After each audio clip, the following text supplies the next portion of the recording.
When a blind suddenly stops tilting, it means that your tilt mechanism is faulty and needs to be replaced. With our lifetime warranty here at Select Blinds, we can send out a brand new tilt mechanism, and today we will show you how to replace one.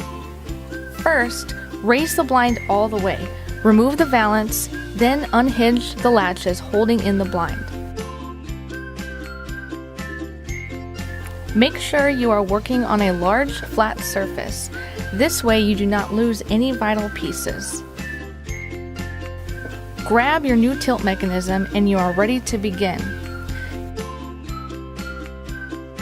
Remove the two end caps from your blinds. You will locate a long silver rod which goes directly through the tilt mechanism.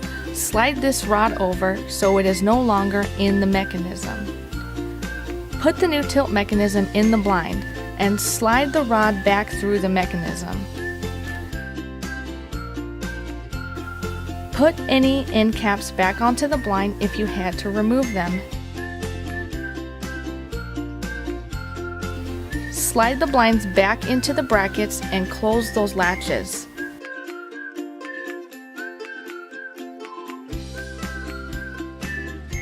Reattach your valance and lower your blind. When the blind is all the way down, you can tilt your blinds to ensure they work.